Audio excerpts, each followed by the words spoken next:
we've got the following session on early career researchers' contribution to sustainable future in Central Asia by Marie Curie Alumni Association in Central Asia.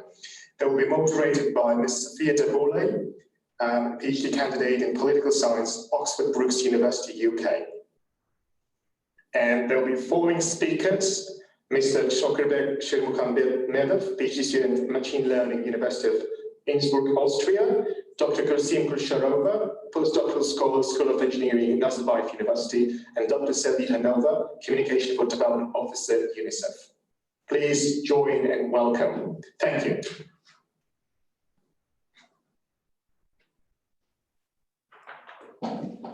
Thank you very much for this warm welcoming.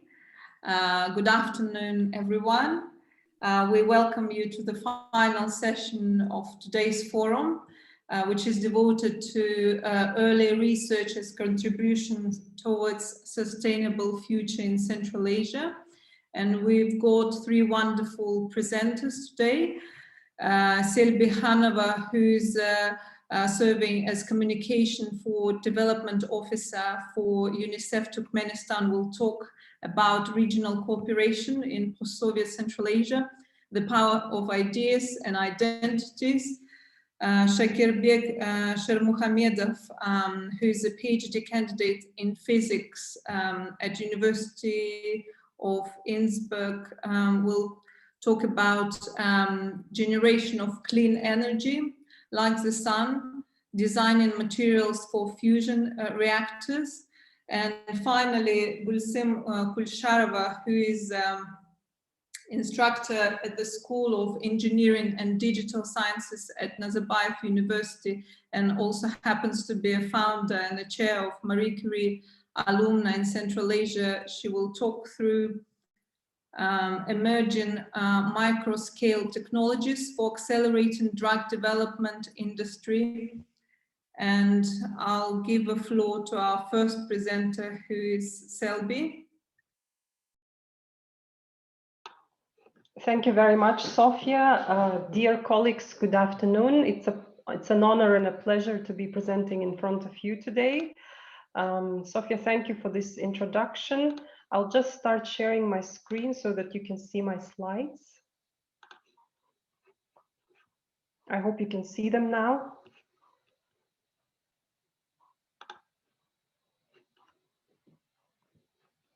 Yes, okay. So the topic of my presentation today is about the regionalism and regionalization in Central Asia and its sustainable development. Essentially, I want to tie in my PhD thesis to the topic of today's forum. But before I start, I just would like to make a small disclaimer that the views expressed in my presentation do not reflect those of the organizations I worked or work currently.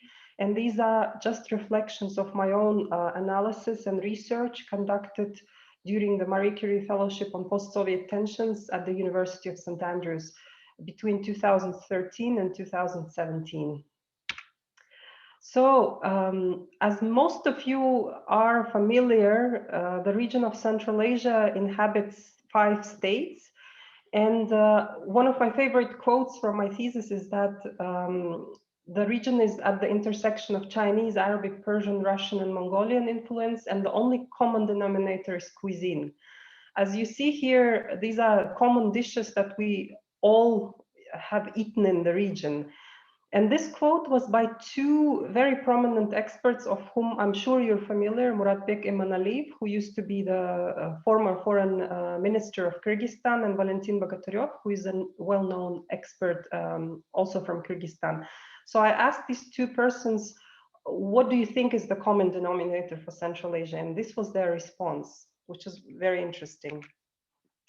Now, if I go back to the title of my presentation, it mentions 2 things, regionalism and regionalization. And here, because I don't want to use them interchangeably, these are 2 very different concepts. So I tried to find out the easiest way to describe this concept. So I referred to this Oxford Dictionary of Politics and International Relations. So what do we mean by regionalism? Regionalism is the practice or belief in regional government, whereas regionalization, which we also often hear, is the theory and practice of economic, political, and social coordination and integration between states and peoples within a particular geographical region.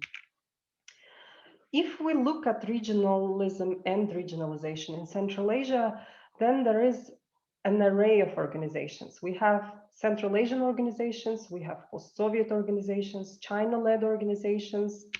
We also have European and transatlantic programs, Islamic organizations, West Asian, South Asian organizations, United Nations, which are present also today at the forum, and regional financial institutions. So all in all, it's a very big number of different organizations that are aiming to help us foster cooperation between these 5 states. And if you look at the table again, it's a little bit too many for such a small region like ours, for the 5 post-Soviet states.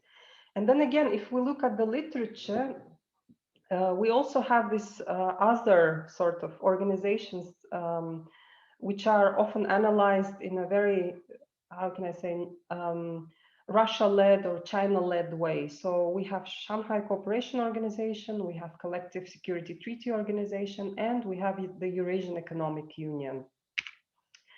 Now, again, if we look into the literature, Central Asian regional cooperation is a little bit of a myth, or a little bit of virtual regionalism. And here, bear with me, there are quite some quotes in this presentation, but I will try not to read them fully, but just try to explain them. So first quote is from the work of Professor Roy Allison from Oxford on virtual regionalism in Central Asia, written in 2008, and I think it still holds quite true. That basically regional structures in Central Asia have come to offer the way of protective integration. So they're there, they have this collective political solidarity with each other against international practices or actors. And basically it's more like a shield to hide Central Asia away from the other practices.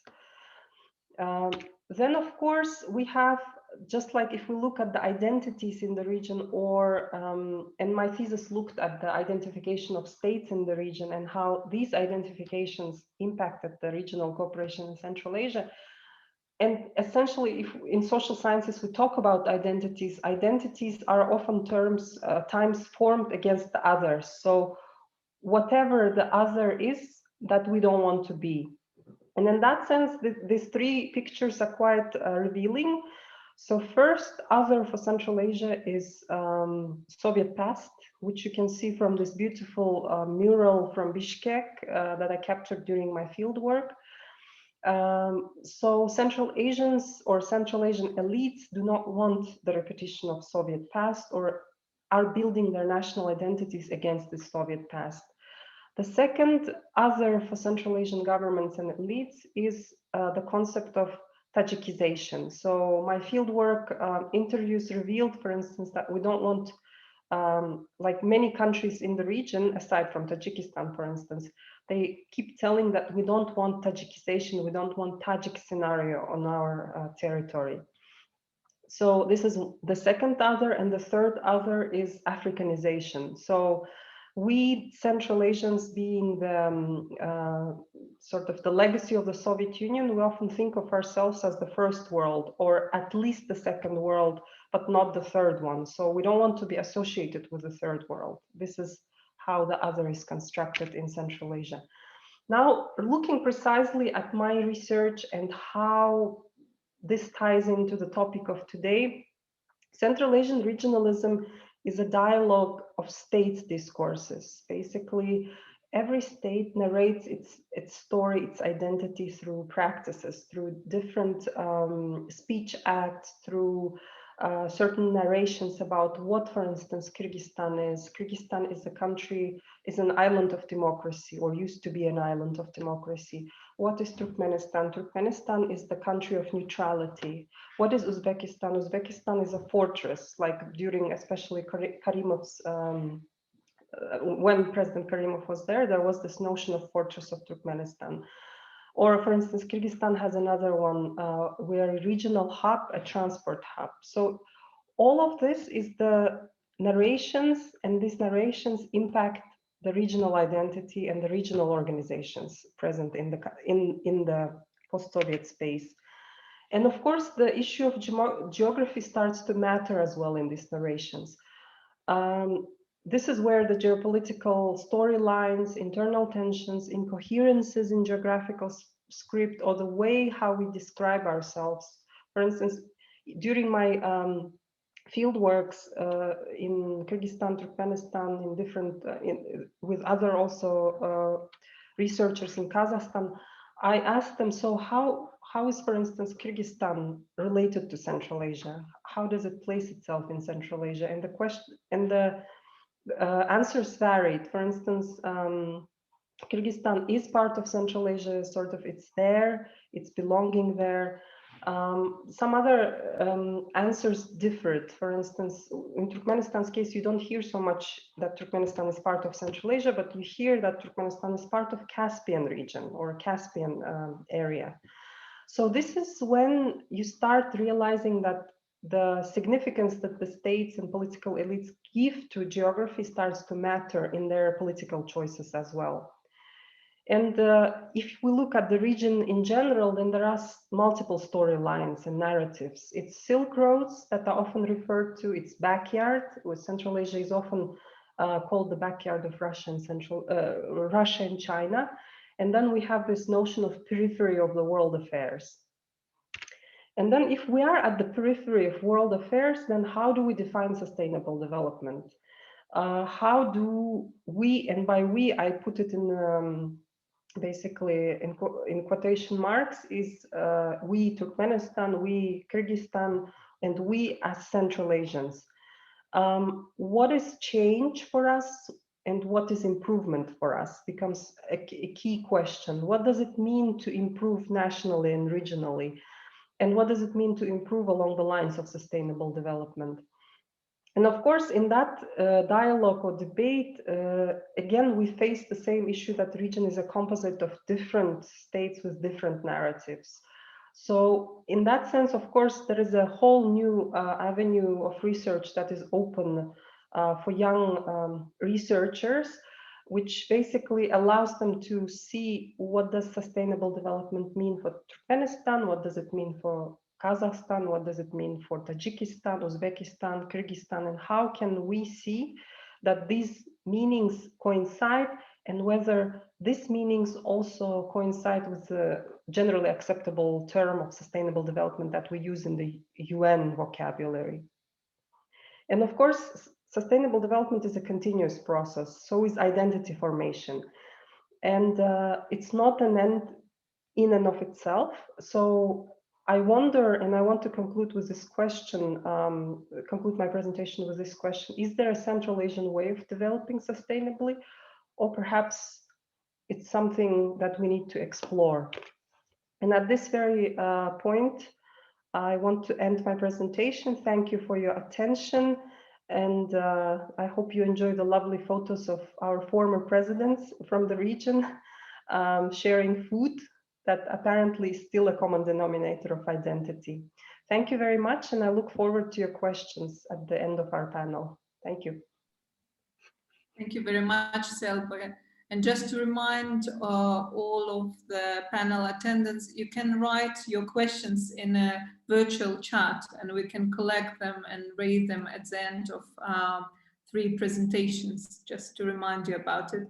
And the next presentation, the floor goes to Shokirbek.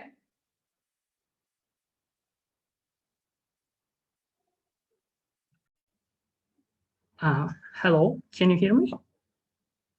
And you can see my slide. Yes. Oh, 1 minute.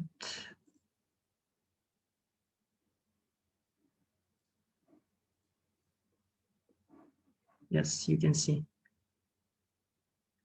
Okay, thank you for a very nice introduction. My topic is generating clean energy like the sun. designing materials for fusion reactors. And about 1 year ago, I started my PhD research project on the Marie Curie reactions with program complex dynamics of complex continua at the University of Innsbruck. Yes, and before I worked and studied at the Technological University of Kazan in Russia. And I would like to start my talk with some general information about energy production and global climate change. In this graph, you can see energy consumption over the past 200 years. And in the 70 years, energy consumption by humanity has increased rapidly. And during this period, average temperature change over about 2 degrees. And you can say 2 degrees. The temperature difference during my normal day is much higher. But if we look through this heat map of temperature, anomaly temperature change, yes, and you can see the temperature rise over the globe. And in the last year, 90% of Earth's surface was significantly warmer than the average temperature in the middle of the last century. And if let's look at the energy production efficiency or capacity factor by sources. Yes, natural gas and coal has only 50% of efficiency. However, 84% of global energy come from fossil fuels. And I think it's very bad news. And this means we need to improve our technologies, or we need to switch to other type of energy source. For example, nuclear energy, because of nuclear energy has highest capacity factor. But after Chernobyl and Fukushima tragedies, people don't trust to nuclear power plants so much. And when scientists talk about nuclear energy, and people usually think about fission or splitting the atom. But there is another type of much more effective nuclear reactions. The reactions that now are taking place in the heart of sun's star, or our sun or stars. In the sun, for example, hydrogen joining together to make helium here. And this releases huge, enormous amount of energy. And this is called fusion. Because of this type of energy, all life in our planet is possible. And fusion has several advantages. First one is fusion fuels are widely available. Deuterium can be distilled from water, for example. And fusion does not produce carbon dioxide or other greenhouse gases. There are no long-lived radioactive wastes. Fusion does not employ fissile materials like uranium, plutonium, and they are not possible to make nuclear weapons, and there are no risk of meltdown, like in Fukushima nuclear power plant. But sun is huge, and so there are huge gravitational forces, and temperature in the sun is about 15 million degrees. But for fusion on the Earth, we need 150 million degrees. And we need sufficient confinement time to hold the plasma within the defined volume. And here we have a question, can we achieve nuclear fusion on the Earth? And answer is yes. We can replace gravitational forces with electromagnetic forces in different devices, stellators, tokamaks, and others. And one of them is tokamaks, toroidal chamber with magnetic coils, or Russian is toroidальные камеры с магнитными катушками. Tokamak is shaped like a donut filled with gas and surrounded by magnetic coils. Electricity runs through center, the heating gas, and when the particles are energized, the gas turns into a plasma. And magnetic fields stop the molten plasma from burning through the walls. And the biggest experimental device in the world today is a jet machine, which is based near Oxford. Use extreme magnetic fields to confine plasma into a ring and heat it until fusion occurs. And if we back to the capacity factor, jet tokamak has about 67% of efficiency. Nevertheless, we need much more efficient machines to make fusion viable. And one tokamak which promises to get us there is called International Thermonuclear Experimental Reactor, or ITER. From Latin, it means way to clean energy. And ITER designed to produce 10 times more energy than input. For example, we use 50 megawatts, and in output we have 500 megawatts. And here you can see this construction site of ITER. It's in the south of France, and is a central building of ITER, is a reactor building. And ITER will be only transition state for demonstration power plant, for industrial power plants. And here you can see this first experimental device, joined European tours, here ITER, and then industrial power plants. And in these slides, you can see a list of members of ITER, and today project cost is about 22 million euros. In 2017, ITER signs cooperation agreement with Kazakhstan, and the agreement includes the technical exchange of experts, access to Kazakhstan tokamak for material testing, and the development of diagnostics for ITER. And I would like to talk a little bit about what we are doing here in Innsbruck. We are working on a computational methods. We are working with computations in atomic level, and we are working with designing materials for fusion reactors. For materials, important properties is sputtering or erosion yields. It is also important depth of penetration, high energetic particles which come from plasma, surface density change, kinetic energy of sputtered, this high kinetic energy distributions, and angular distribution of sputtered reflected angles, and also retention rate of deuterium and other high energetic particles.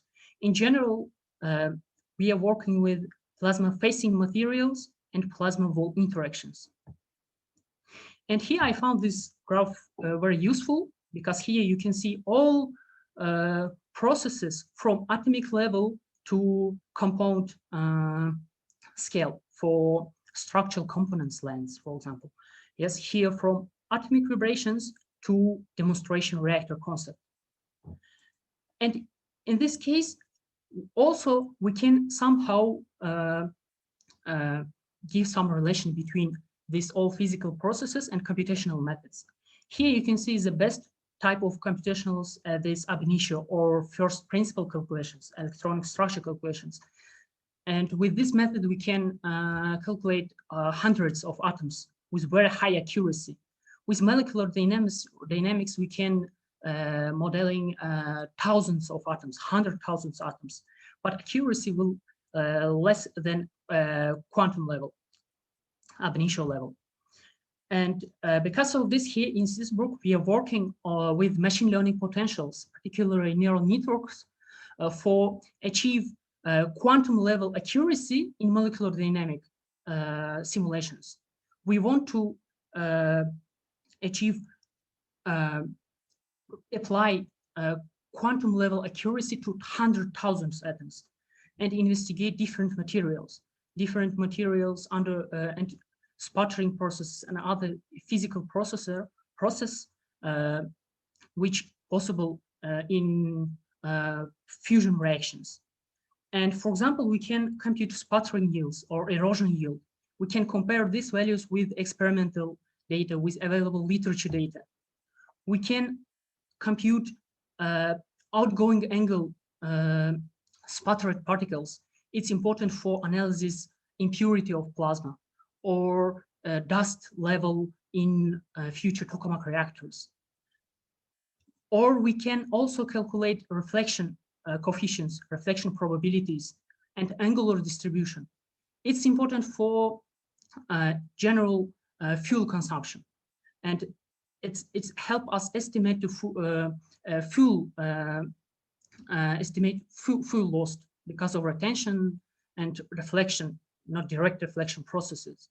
And in general, we can predict other materials, for example, bimetallic, trimetallic, polymetallic alloys, which is much more cheaper than single component materials and others. And in the end, I would like to give some perspectives in fusion field.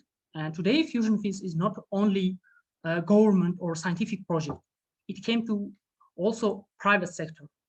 And last year, 5 companies presented own thermonuclear fusion projects. And the richest man in the world, Jeff Bezos, invested about $200 million to such startups. Therefore, I believe that fusion is one of the most important projects for our sustainable future. Thank you. Thank you for your attention. Thank you very much, Shokirbek, for your deeply scientific immersion and presentation. And I would like to give a floor to Gulsim.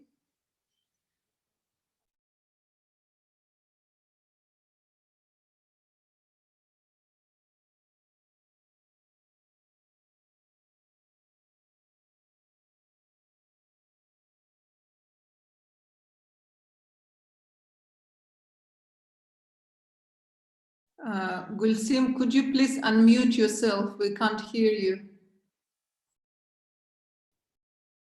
Sorry. Thanks for pointing it out. I didn't realize I was muted. Thanks, Sofya, for the introduction. Thank you all attendees and guests of this forum for joining our session today. As Sofya initially said in the beginning, we are all parts of members of Marie Curie Alumni Association Central Asia. And this Marie Curie fellowship is a fellowship and grant funding program that's funded by European Commission. So we are all either currently or at some point were fellows and holders of this stipend of this fellowship. And through our organization, we try to disseminate our experience and open this topic up to more people, so more people could take advantage of this fellowship. But today's session, we would like to focus on our particular topics, projects, and work career-wise, what we're doing currently or what we've done before, to talk about how young researchers like ourselves could potentially contribute to a sustainable future and already contributing. So what concerns my presentation today, as Sofya already mentioned, I'm currently a researcher and instructor at Nazarbayev University in Kazakhstan. And next I'll talk briefly about my project, about the research that I perform. First of all, could you see my screen in full? Yes, okay. I'll just go ahead with this. So the motivation behind the project is one aspect that concerns everyone in this world. It's a pharmaceutical industry. One way or another, we all have taken at least a pill, or if we haven't, then maybe in the future we will at least take one pill when we get sick. Or more. So the motivation behind it is actually drug development. So there is EURUM's law, which in drug development, which states that actually with every 9 years, the amount of money and funding that is spent to bring forth one pharmaceutical drug compound is actually doubling. So if we look at the duration to find one drug compound from the beginning, from discovery of it, and to bring it to market, on average, it takes 12 years. And it takes about $2.5 billion to bring this drug compound to the market from the beginning. Out of all this money that is spent on drug development to bring one drug compound, actually 30% is spent on the preclinical tests, which is testing in the drug compounds in laboratory, testing them on animals, even before we start testing them on humans. And more than 30% of all promising medications, they unfortunately fail in this last stages, which are clinical trials, when the pharmaceutical drug compounds are tested on humans, because animal models still cannot predict in full how a drug compound would perform in the human body. We're too different from animals, our organisms.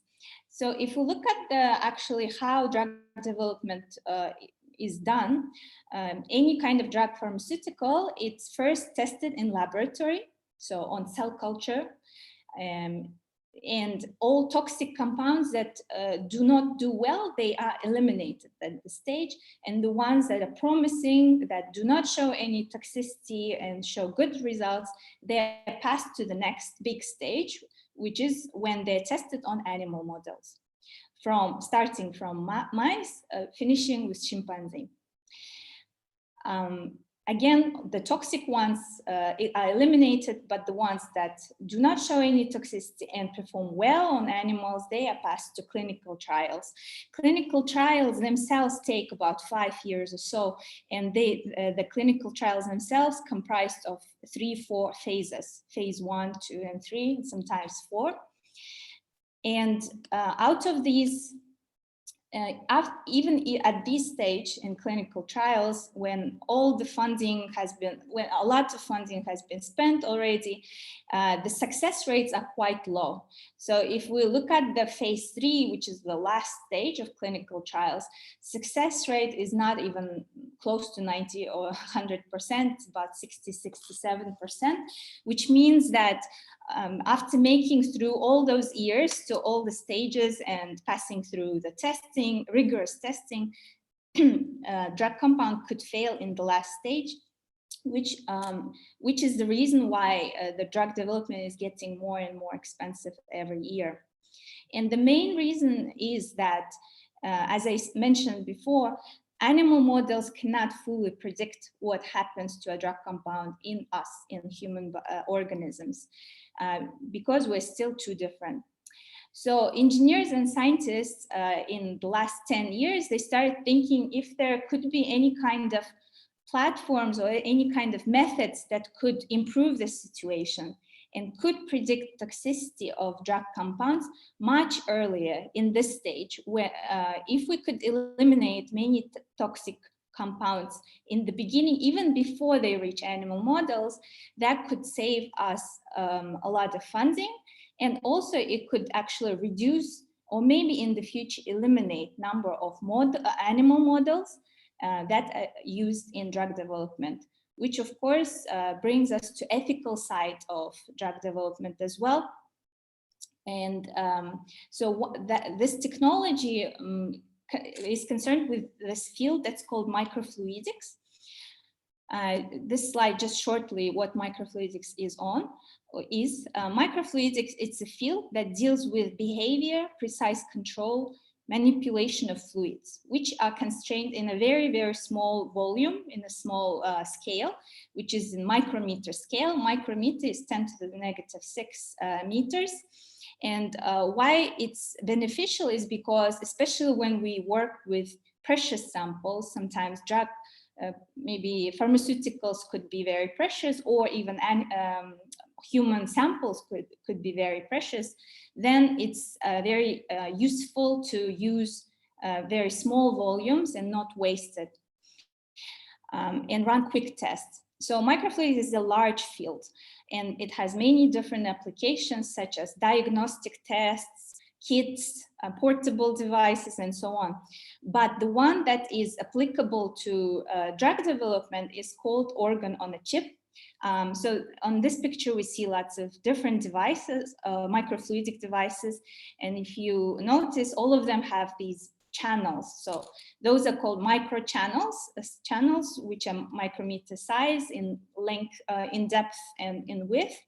And that they allow us to take advantage of small volumes and fast reaction rates and other advantages. And organ on a chip, one application of microfluidics is organ on a chip technology, which has the potential of reducing drug development costs in the future, and it's rigorously attracting much attention of scientists and engineers.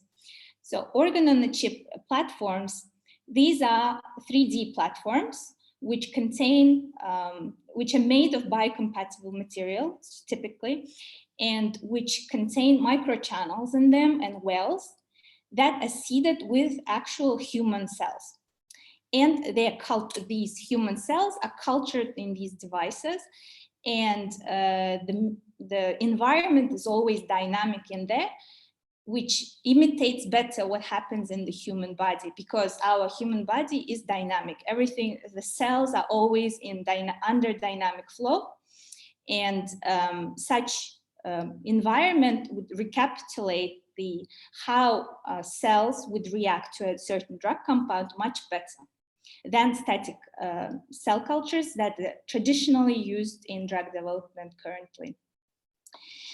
So here on the right-hand side, we see an example of this organ on a chip, which imitates a lung cells, where we have two channels, one imitating the blood flow and the highest compartment imitating the air flow.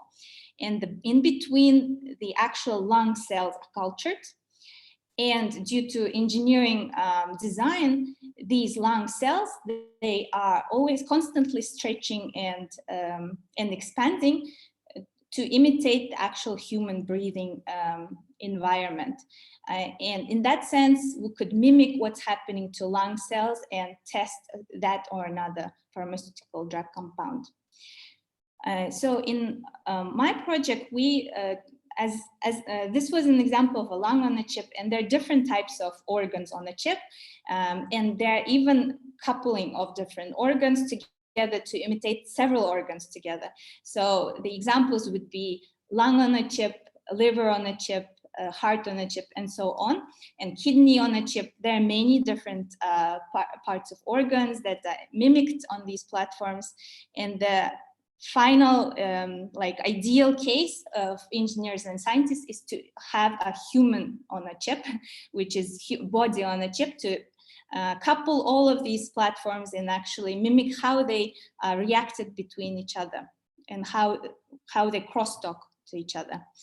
In my project specifically, I focus, so far I have focused on liver on a chip platform. And there are several reasons for it, because the main reason is the liver in the human body is the most important organ in drug metabolism. So when we take a drug compound, our liver is what is responsible for metabolizing the drug compound and actually determining if it's a toxic one or not, or if it makes us actually recover afterwards. So testing these drug compounds on liver cells is extremely important. And in traditional drug testing, this is done in static cultures, as I said, but liver on a chip is specifically these platforms that are where cells are cultured in dynamic conditions, and that way we're able to test the compounds. The idea is to emulate the human drug metabolism on chip and see if a certain compound that we would like to test is forming a toxic metabolite or non-toxic metabolite. Currently, there's a bit of too technical picture, but currently we're only culturing hepatocyte cells. So in our human liver, there are different types of cells, but hepatocytes is comprise about 85% of cells in our organ, and they are the best predictor of the toxicity of a compound. So the concept of liver on a chip it comprises of different aspects. So one is the sensing part, because as you know, human body always is in 37 degrees. So we would like to culture these cells at 37 and keep that temperature. And for that, we use sensors. Also, in the typical human liver would have oxygen gradient. So such things, such oxygen, sensing oxygen and monitoring it in real time is important. Therefore, we, in my project, we try to take advantage of sensing capabilities and integrate sensors into the platform. The other part that we are working on a bit is deep neural networks, which Shokirbek mentioned as well in his work he uses. So it's a machine learning part, and we collaborate for this with other professors. And the idea here is to use machine learning algorithms to see how the cell's morphology is changing, whether cells are behaving nicely, if they're healthy or if they're dying or not, using imaging techniques and without interruption, so in real time. So that is one project, briefly the concept of it. And the other one that I'm just recently starting, and it'll be funded by Ministry of Science and Education of Kazakhstan. And the idea is to test lung on the chip cells.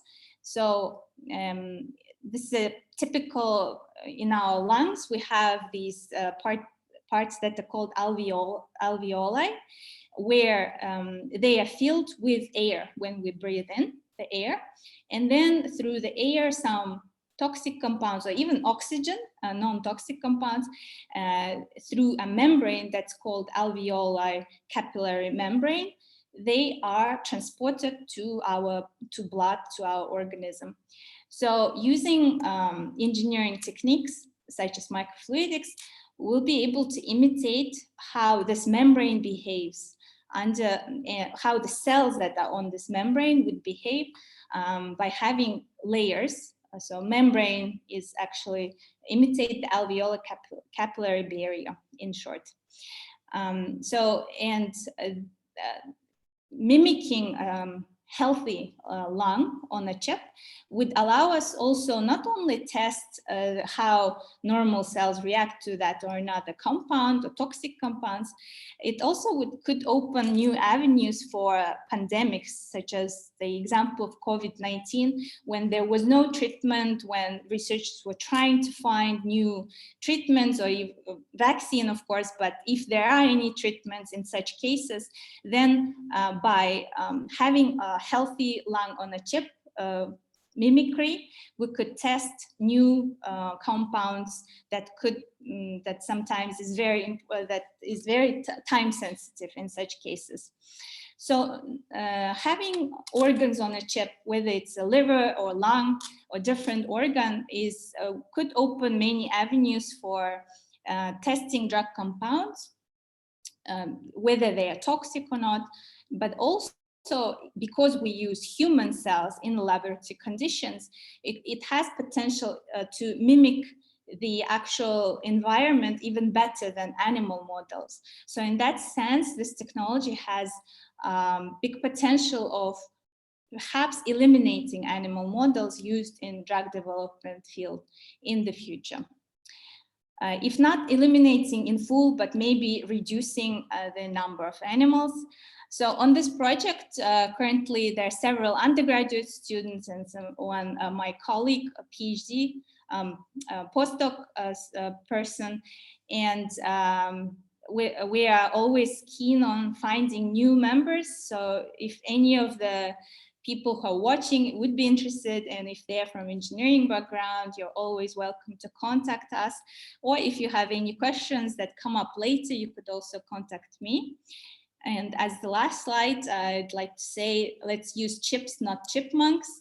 And that will open new avenues for accelerating drug development and reducing animal studies through these tools. Thank you for your attention. Thank you, Gulsim, for this technologically mind-blowing presentation. I'm sure there will be a lot of follow-up questions. And just to begin with, maybe a more general question. And obviously, we are now in this COVID-19 era. And I have one question for each panelist.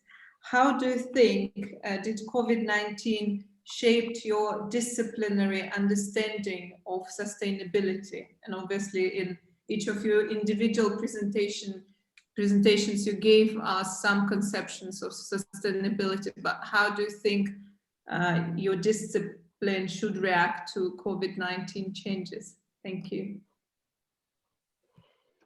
If I may, Sofya, I'll start since I also started first, responding to your question.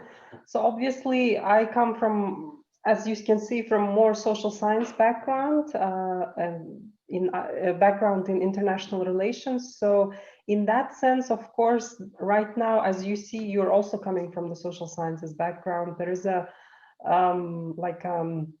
proliferation of all kinds of research about the impact of COVID-19 on Central Asia, and it's like from policy level to very project level, to everything. So in that sense, I think our discipline is quite prolific in this domain. When it comes specifically to my research, obviously what I tried to prove and what motivated me to study regionalism was the fact that Central Asia is better off if we are as a region, if we cooperate as a region, if we integrate as a region. And in that sense, of course, the pandemic showed a different side of it. So instead of, for instance, cooperating, we closed the borders. We are now 5 different states with closed borders. There is no interaction between us. So in that sense, of course, it's a little bit like a step back in my research. So all these years, almost 3 decades of building some form of regional cooperation is tested with this concrete case of pandemics. And we're yet to study the results, and perhaps the results may not be so positive in that sense. I hope that answered your question. Thank you very much. It very much did. So all the interstate relationships been frozen for a while for the time of pandemic, basically. Okay, Shakir or Gulsim? Yes, if I can start. My answer will be something like it's close to more scientific area. Of course, it's COVID pandemic. It's very bad. It's people's. It's not so good feelings. But I want to say some positive things from side of science. How I work in computational science, I think COVID is a new challenge for us. For example, for computational science, particularly because it's new. We live in big data era, yes, and we have access to big data. We can analyze. Now we know how virus is spread in the world in general, not in China, for example, not in one country. Now we have very good theoretical models for spread viruses, I don't know, or other such not good things. Now we have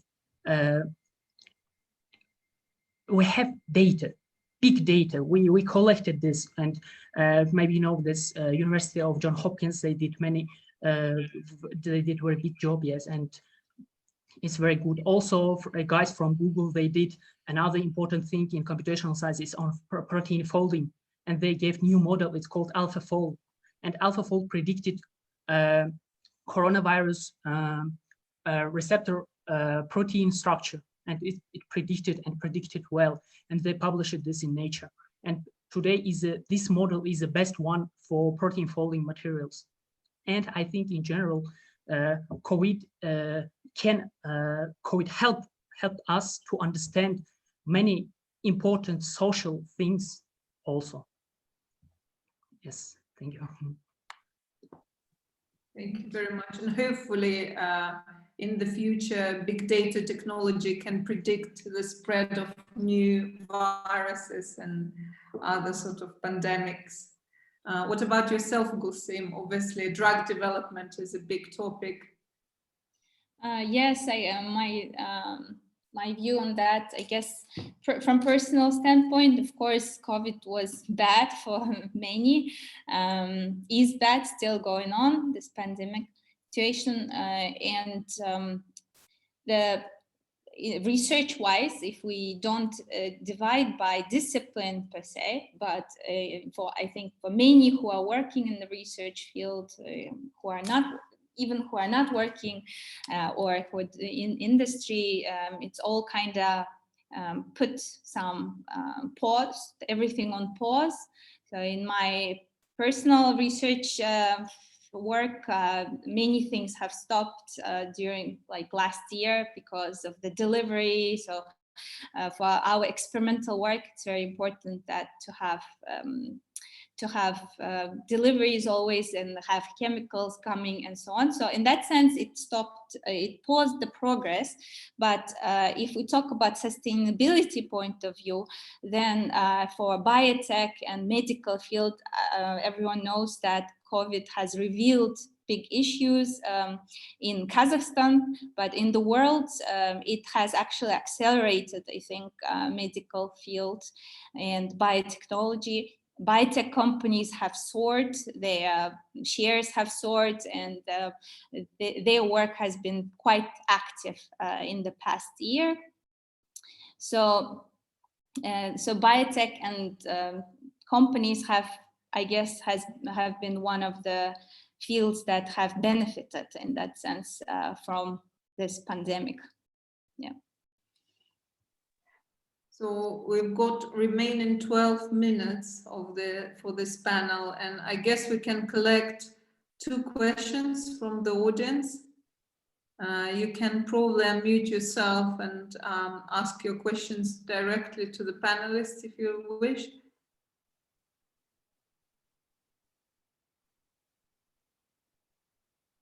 Or write down your question in the Q&A.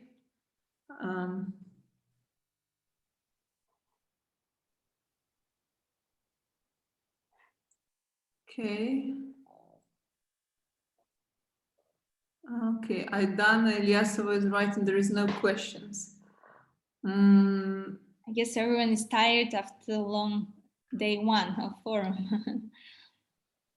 Can we probably give a brief sort of promotion to Marie Curie Alumni Association, and how do you see yourself as a future? How can, for example, we can collaborate with PhD Kazakhstan forum? How do you envision this sort of interaction in the future, and who can join? Okay, I guess I could start.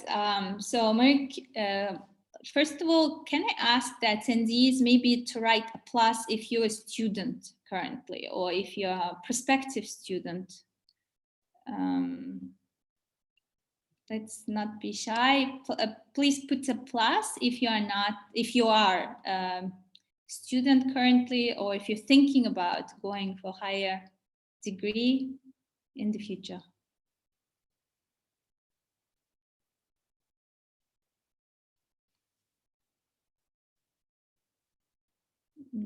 Okay, please put plus if you are a professional currently. I'm not sure if anyone is listening at this point. Professional, thank you, Sen. Okay, well, in that case, I think my answer is quite short. So just say the Marie Curie alumni, it's similar, the mission is similar to Kazakhstan PhD Association, which is the main organizer of this Central Asian Forum. But we're much smaller, so there are about 15 of us currently. But we got together to sort of, as I said earlier, to disseminate among the fellows, among the future researchers in Central Asia, the opportunities, and sort of share our experience with whoever would be interested. But also, besides educational goals, there are, for those who are working currently in research or industry, there are also funding opportunities funded by European Commission, by Marie Skłodowska Curie Actions program, where Kazakhstan and other Central Asian countries. Any of the Central Asian countries could collaborate and sort of use the funding for their projects here back in Central Asia. So in that sense, that could potentially contribute to sustainability in this region and bring up many opportunities, maybe open up some job opportunities for the next generation and so on. So as a whole, as our organization, we see ourselves as currently contributing, and through our work, we hopefully will make maybe, even if not many, but at least some lives better, or contribute in a positive way to future researchers or to current research organizations.